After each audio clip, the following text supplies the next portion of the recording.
Do your darn dishes. Fix your first, then change the world. Your life isn't a mess because you suck. It's a mess because your systems do. Let's be real. You can't lead a revolution if you can't lead yourself to make your bed.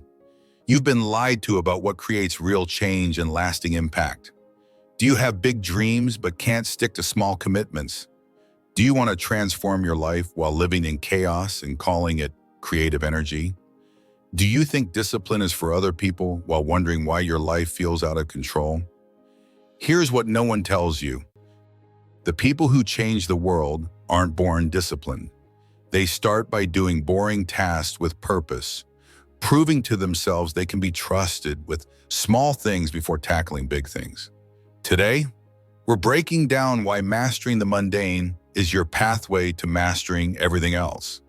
We're covering 5 reality checks. First, why small habits equal big self-respect. Second, the neuroscience behind clean space creating clear thinking. Third, how to habit stack like a boss. Fourth, why rituals beat motivation every time. And fifth, how control creates unshakable confidence. 1. Why small habits equal big self-respect. Here's something that might sting. No one respects a person who can't manage their own chaos. That includes you. Every time you walk past a mess and ignore it. Every time you leave dishes in the sink for days. Every time you let your space deteriorate into disorder. You're voting against your own future. Admiral William McRaven, a Navy SEAL, said it best. If you want to change the world, start off by making your bed. That small win snowballs into something massive. So momentum. It's not about the bed. It's about proving to yourself that you can complete a commitment, no matter how small. Self-respect isn't earned through grand gestures. It's built through consistent follow-through on tiny promises you make to yourself. When you say you'll clean your room and then don't, you're teaching yourself that your word doesn't matter. When you commit to washing dishes after dinner and then leave them until morning, you're practicing self-betrayal.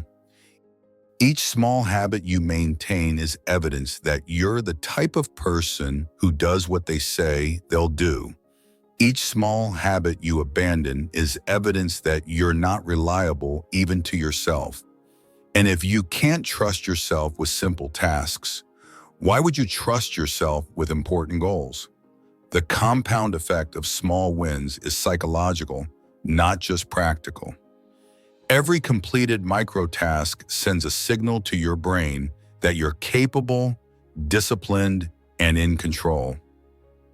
Every ignored micro-task sends the opposite signal. You're literally programming your self-concept through your daily choices about seemingly insignificant things. Start treating small habits as training grounds for big challenges. Making your bed isn't about having a neat bedroom. It's about building the mental muscle of completion. Washing dishes isn't about clean plates. It's about proving you can handle what's in front of you instead of avoiding it. 2. Clean space, clear mind. That's neuroscience, not just aesthetics. Here's something backed by actual research. Visual clutter equals mental clutter. It's not just aesthetic preference or organizational obsession. It's psychological fact. A clear space literally improves focus, lowers anxiety, and boosts decision-making ability. Your brain is constantly processing visual information, even when you're not consciously aware of it. When your environment is chaotic, your brain has to work harder to filter out distractions and focus on what matters.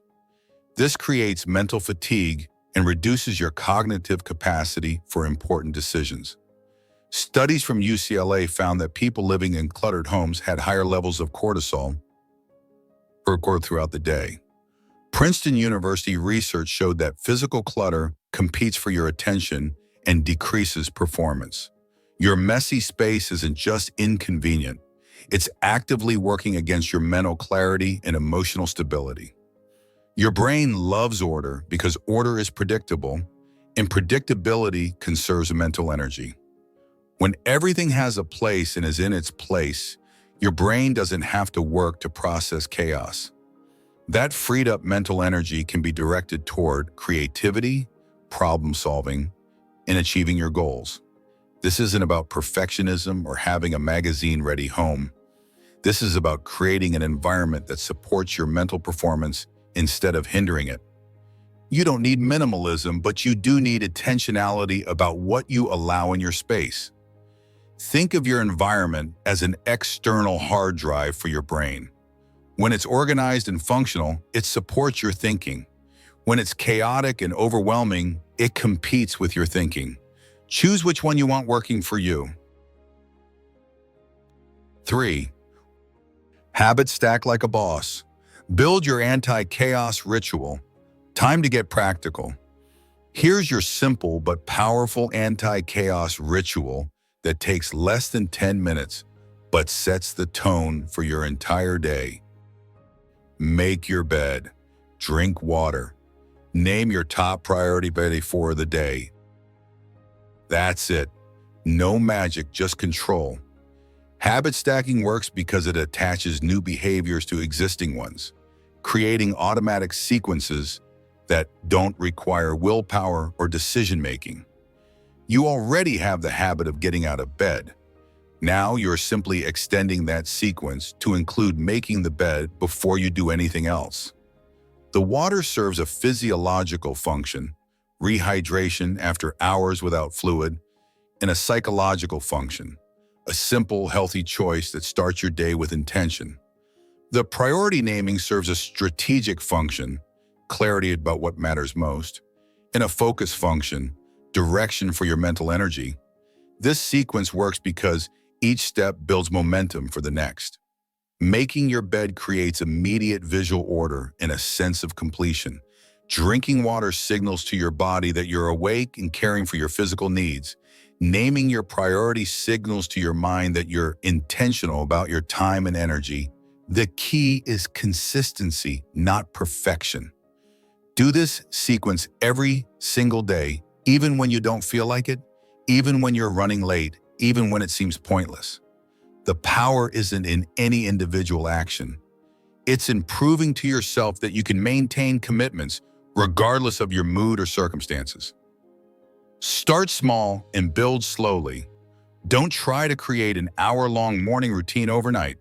Master these 3 simple actions first, then consider adding other elements once this foundation becomes automatic. 4. Rituals beat motivation every time. Action creates energy, not vice versa. Here's what most people get backwards. They wait for motivation to create action, when actually action creates motivation. Rituals don't care how you feel.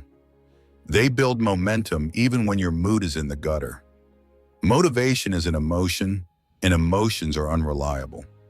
They fluctuate based on sleep, stress, weather, hormones, and 1,000 other variables you can't control. If you depend on feeling motivated to do important things, you'll only do important things when conditions are perfect. And conditions are never perfect. Rituals are behaviors you perform regardless of how you feel. They're anchored to time, location, or other habits rather than to mood or energy levels. When you make your bed every morning regardless of how tired you are, you're building the skill of acting in spite of resistance. The magic happens when you start taking action despite not feeling like it. Action generates energy, clarity, and often the motivation you thought you needed to begin. You don't make your bed because you're motivated. You become motivated because you made your bed. This principle applies to everything: exercise, work, relationships, creativity. The people who achieve the most aren't the ones who feel the most motivated. They're the ones who act consistently regardless of how they feel. They've learned to trust systems over emotions.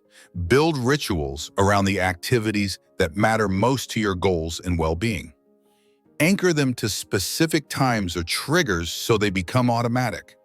Practice acting in spite of resistance until acting in spite of resistance becomes your superpower. 5. Here's the final piece. Control creates confidence. Proof beats positive thinking.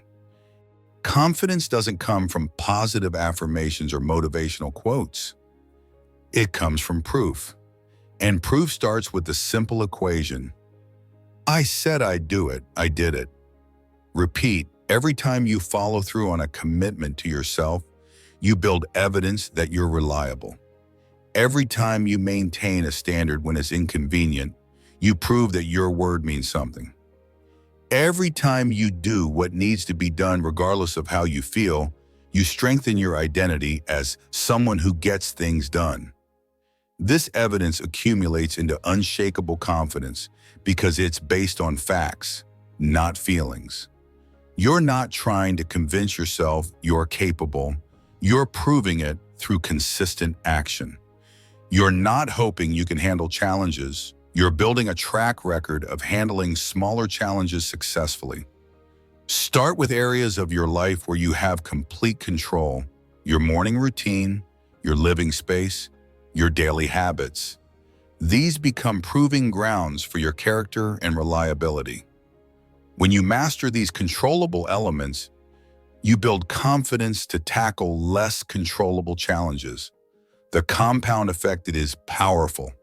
Small acts of self-discipline create evidence of your capability. Evidence of capability creates confidence. Confidence creates willingness to attempt bigger challenges. Success with bigger challenges creates more evidence, and the cycle continues. Don't wait for confidence to take action. Take action to build confidence. Don't hope you'll become disciplined someday. Practice discipline today in small, manageable ways. The person you want to become is built through the choices you make right now. All right, time for some tough love. If your room looks like shit, don't talk to me about your 5-year plan. If you can't conquer your sink, you're not ready to conquer the world. You want to be an entrepreneur, but you can't manage your laundry. You want to lead people, but you can't lead yourself to clean your space. You want to change the world, but you won't change your sheets. Your big dream don't excuse your small mess. Your vision for the future doesn't justify your mess in the present. Your potential doesn't give you permission to live below your current capabilities. Start where your feet are. Dominate that. Master the space you're in before you try to master spaces you're not in. Handle what's in front of you before you reach for what's beyond you. The world doesn't need another person with big ideas and poor execution. It needs people who can do boring things consistently, who can manage themselves before trying to manage others, who understand that extraordinary results come from ordinary discipline applied relentlessly. Your environment is a reflection of your internal state. If it's chaotic, that's information. If it's intentional, that's also information. What story is your space telling about your relationship with yourself? Now here's your challenge for today.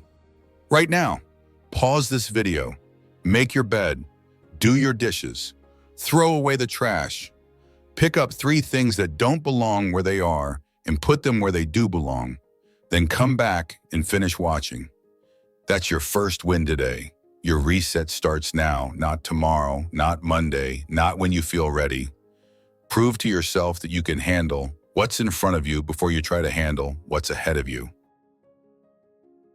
If this video made you realize that mastering your space is the first step to mastering your life, hit that subscribe button and turn on notifications. We're building a community of people who understand that small disciplines create big results. Share this with someone who has big dreams but struggles with small habits.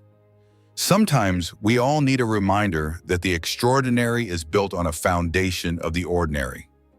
Remember, you're not broken, you're untrained, and the skills of self-management and environmental control can be developed starting with your next choice. Until next time, stop dreaming about changing the world and start by changing what's directly in front of you.